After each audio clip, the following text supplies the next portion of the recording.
मई का महीना था। सूरज जैसे आसमान से आग बरसा रहा था।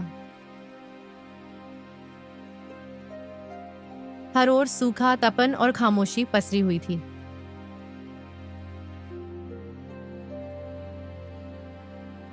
लोग अपने घरों में बंद थे।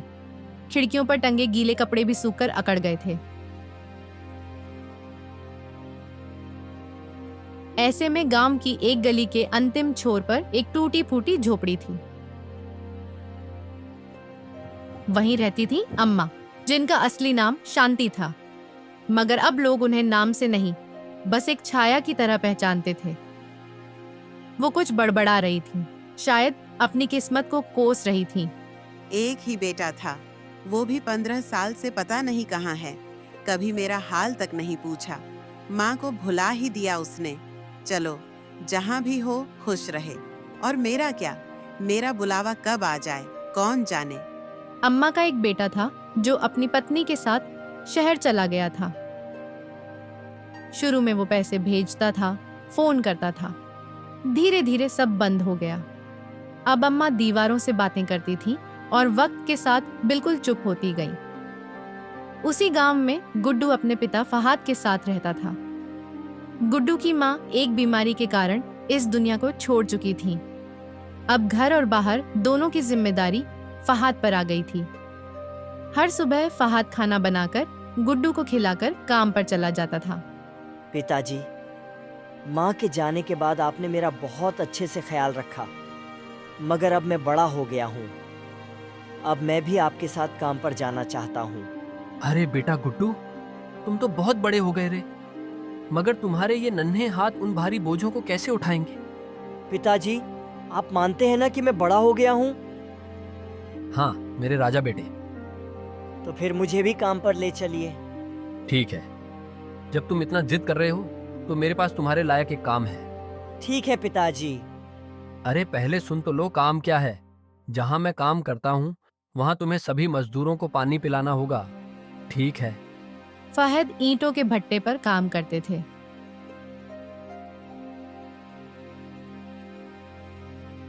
गर्मी वैसे ही अपने चरम पर थी। ऊपर से भट्टे से उठती आग की लपटें और भी तपिश बढ़ा रही थीं। अब गुड्डू हर दोपहर मजदूरों को पानी पिलाने जाने लगा। उस दिन दोपहर के 2 बजे थे। अम्मा अपने घर में बैठी थी। आज तो गर्मी मेरी जान लेकर ही रहेगी। न खाने के लिए अन्न है, न पीने को पानी, और मुझ में इतनी ताकत भी नहीं बची कि जाकर कुएं से पानी ला सकूं। अम्मा जमीन पर गिर जाती हैं और कराहने लगती हैं। उन्हें लग रहा था कि शायद आज उनका इस दुनिया में आखिरी दिन है। हे भगवान, इतना तड़पा क्यों रहे हो?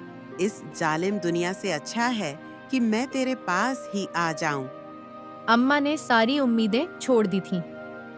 तभी गुड्डू, जो मिट्टी का मटका लिए भट्टे की ओर जा रहा था, अम्मा की कराहने की आवाज सुनता है। वह तुरंत झोपड़ी के अंदर जाता है और देखता है अम्मा जमीन पर लेटी हैं, होंठ सूखे हुए हैं, आंखें बंद हैं, सांसें धीमी चल रही हैं। अम्मा, पानी लाऊं? अम्मा धीरे धीरे आंखें खोलती हैं। तू कौन है बेटा? मैं मजदूरों को पानी पिलाता हूँ, पर आज आपको देखकर लगा कि पहले आपको पिलाऊं। गुड्डू ने मटके से उन्हें पानी पिलाया। अम्मा की आंखों में नमी आ गई। बहुत वर्षों बाद किसी ने उन्हें इंसान समझा था। अम्मा, आप इस टूटे फूटे घर में अकेली रहती हो? हाँ बेटा, एक ही बेटा था, वो भी मुझे छोड़कर शहर चला गया।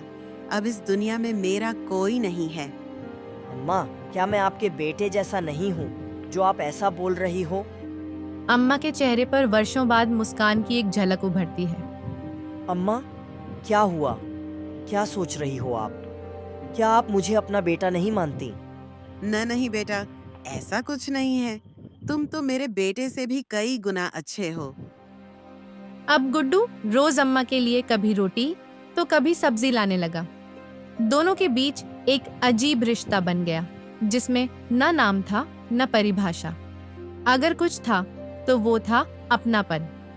एक तपती दोपहर अम्मा ने कहा, चल गुड्डू, आज मैं तेरे लिए कुछ बनाती हूँ। अम्मा ने अपनी बची खुची चीजों से गुड्डू के लिए आलू की सूखी सब्जी बनाई। गुड्डू की आंखों में चमक आ गई। एक निवाला खाने के बाद अरे अम्मा, तेरे हाथों ने तो होटल को भी पीछे छोड़ दिया। तेरे हाथों में तो जादू है। मेरी माँ भी ऐसे ही खाना बनाती थी। अम्मा के चेहरे पर खुशी की एक लहर दौड़ जाती है। उन्हें देखकर ऐसा लग रहा था जैसे इन दोनों का रिश्ता आज का नहीं बल्कि कोई पुराना जन्म का हो। जैसा रोज होता था, गुड्डू आज भी हाथ में खाने की थैली और सिर पर पानी का मटका लेकर मजदूरों को देने भट्टे की ओर चला गया। अरे बेटा गुड्डू, इतनी गर्मी में हमारे पास मत आया कर, बीमार हो जाएगा बेटे। अरे चाचा, अब गुड्डू छोटा नहीं रहा, बड़ा हो गया है। और आप लोग तो दिन भर इस कड़कती धूप में काम करते हो। इसके सामने मेरा काम तो कुछ भी नहीं है। मानना पड़ेगा बेटा, तू बहुत बहादुर है। बाहर तो जैसे लू ने राक्षस का रूप ले लिया है, फिर भी तू हमारे लिए रोज पानी लाता है। उस दिन गर्मी अपने चरम पर थी। लू इस कदर चल रही थी कि जैसे आसमान से आग बरस रही हो। गुड्डू जब पानी बांटकर लौट रहा था, उसे चक्कर आ गया और वो जमीन पर गिर पड़ा। इधर अम्मा झोपड़ी के दरवाजे को पकड़े खड़ी थी, बेचैनी से इधर उधर देखती हुई। हे भगवान, आज तो गुड्डू को बहुत देर हो गई। कहीं उसे कुछ हो तो नहीं गया ना? नहीं नहीं शांति देवी, शुभ शुभ ऐसा मत बोल। कुछ घंटे बीत गए मगर गुड्डू का कोई अता पता नहीं था। अम्मा की धड़कनें तेज होने लगी। लगता है मेरा गुड्डू किसी मुसीबत में है। मुझे उसके पास जाना ही होगा। और वो कांपते कदमों से तेजी से भट्टे की ओर चल पड़ती है।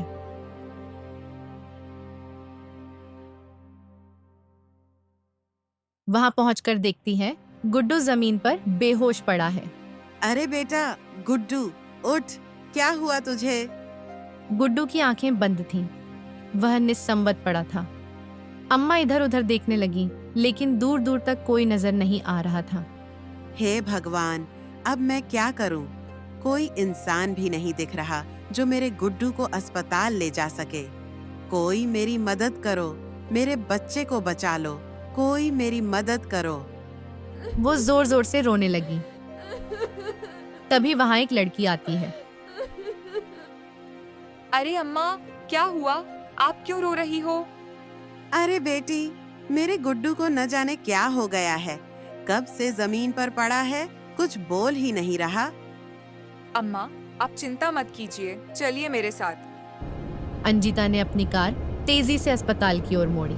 रास्ते भर अम्मा बस रोती जा रही थी।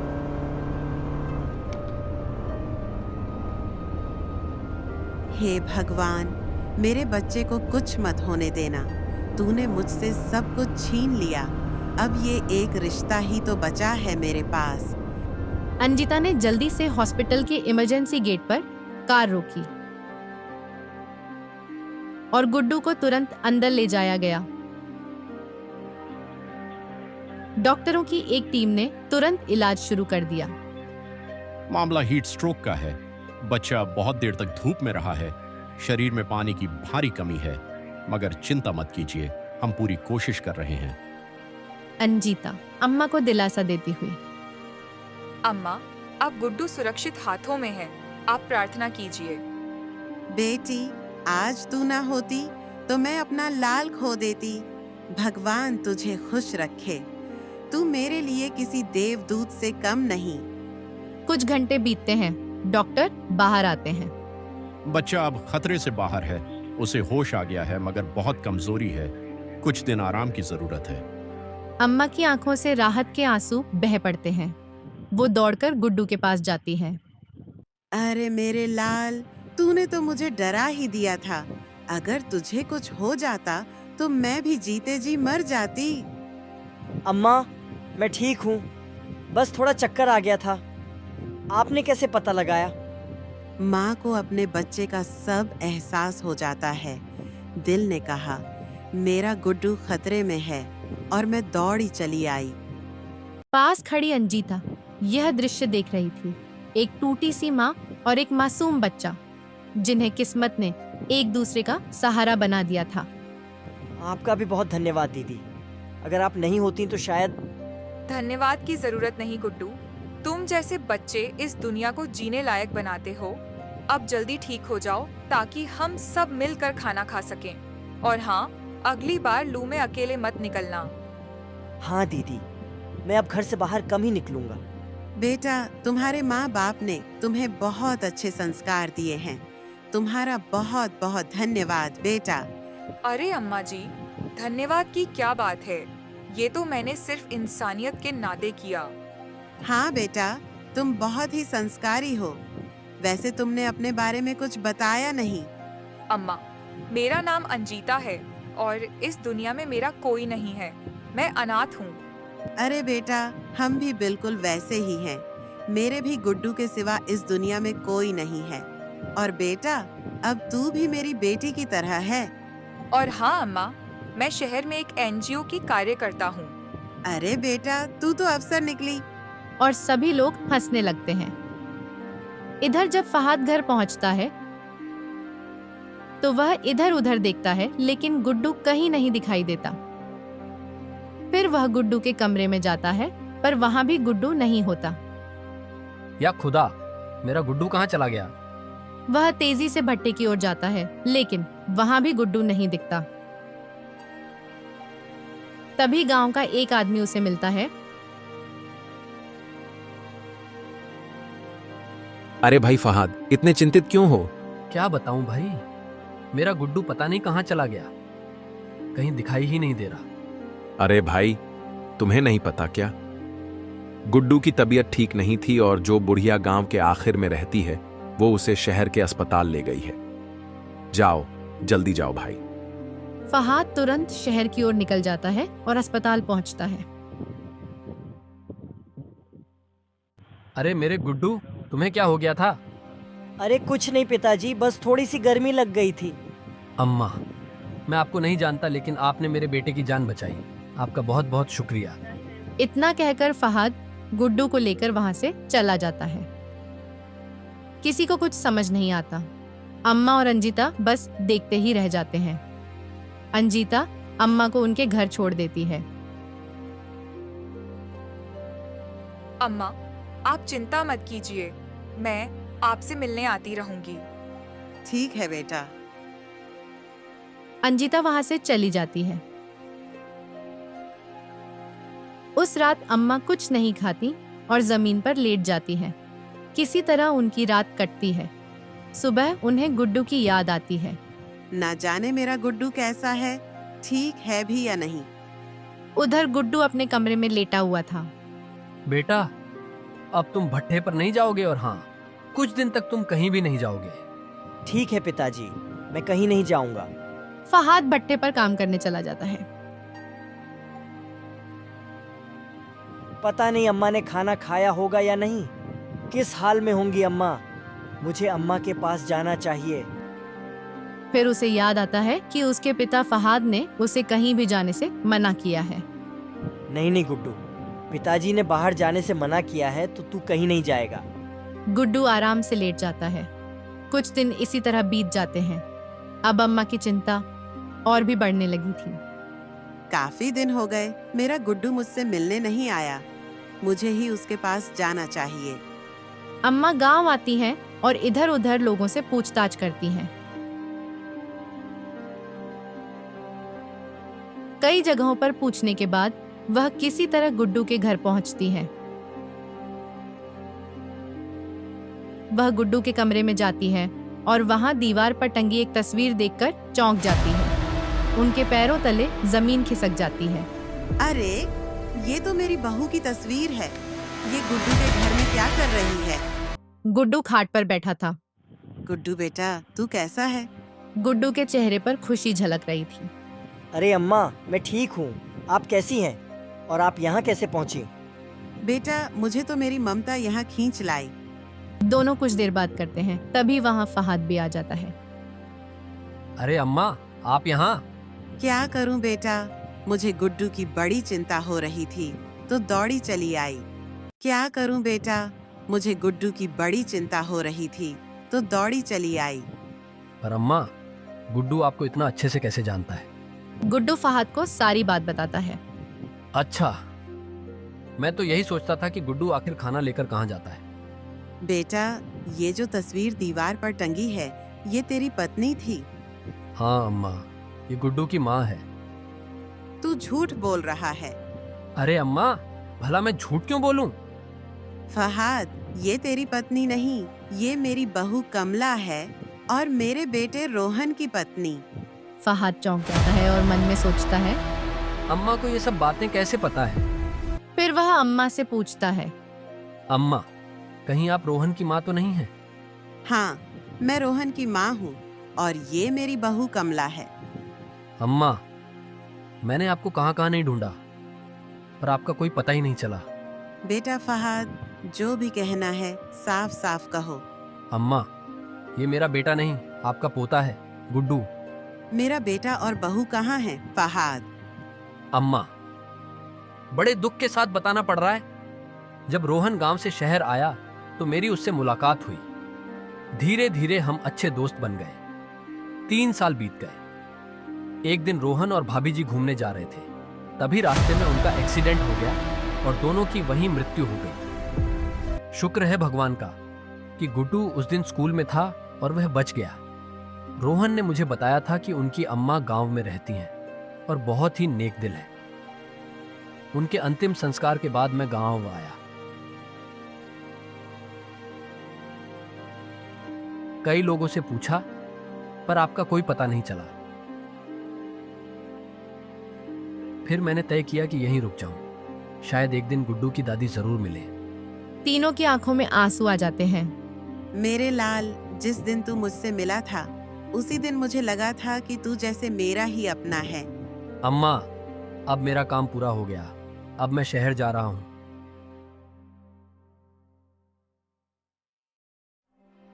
नहीं पिताजी, भले ही आप मेरे असली पिता नहीं हैं, पर आपने कभी मुझे माँ बाप की कमी महसूस नहीं होने दी। मैंने अपने असली पिता को कभी नहीं देखा, बस आपको ही देखा है। मैं आपसे दूर नहीं रह सकता। बेटा, मैंने तुम्हें तुम्हारी मंजिल तक पहुंचा दिया है। अब तुम अपनी दादी अम्मा के साथ अपना जीवन व्यतीत करो। अरे बेटा फहद, तुम भले ही मेरे बेटे नहीं हो, पर बेटे जैसे हो, और मैं भी यही चाहती हूँ कि तुम हमारे साथ यहीं रहो। ठीक है अम्मा, मैं कहीं नहीं जाऊंगा। अब 12 साल बाद शहर जाकर करूंगा भी क्या? अब फहद, अम्मा और गुड्डू एक ही घर में रहने लगते हैं। फहद रोज भट्टे पर काम करने जाता और अम्मा खाना बनाकर गुड्डू के हाथों सभी मजदूरों को भिजवाती। अरे अम्मा, आप भी यहीं मिल गईं। चलो ठीक है, मैं अपने दोनों परिवारों से यहीं मिल लूंगी। अरे रंजीता, आओ आओ बेटा। और हाँ, अब 2 परिवार नहीं, एक ही परिवार। चारों बैठकर बातें करते हैं। थोड़ी देर बाद रंजीता को एहसास होता है कि इस गांव में लोग एक थाली के लिए कितना परिश्रम कर रहे हैं। अम्मा, क्यों ना हम एक ढाबा खोल लें, गर्मी की एक थाली नाम से, जिसमें हम गरीबों और मजदूरों को मुफ्त खाना और पानी देंगे। अरे दीदी, आपका विचार तो कमाल का है। विचार तो अच्छा है बेटा, पर हमारे पास इतने पैसे कहाँ हैं कि अनाज और पानी का इंतजाम कर सकें। अरे अम्मा, उसकी चिंता आप मत कीजिए, वो मैं संभाल लूंगी। रंजीता ने अपने एनजीओ की मदद से एक ढाबा खुलवाया, जहां गरीब और मजदूर लोग मुफ्त में खाना खाने लगे। एक दिन एक अमीर आदमी का परिवार ढाबे पर आता है। वे खाना खाने के बाद पैसे देने लगते हैं। सर जी, यहाँ खाना बिल्कुल मुफ्त है, इसका कोई पैसा नहीं लिया जाता। तो क्या हुआ बेटा, तुम इसे रख लो और मेरी तरफ से गरीबों के खाने के लिए अनाज ले आना। गुड्डू पैसे ले लेता है। आप लोग बहुत अच्छा काम कर रहे हो। आप जैसे लोग कोई नहीं बन सकता। साहब जी, छांव दी नहीं जाती, बांटी जाती है। एक थाली, एक रोटी और एक प्यार भरी नजर से, और हम वही छांव बांट रहे हैं। वो आदमी मुस्कुराकर चला जाता है। 3 महीने बाद मानसून ने करवट ली और बारिश शुरू हो गई। आज सब बहुत खुश थे।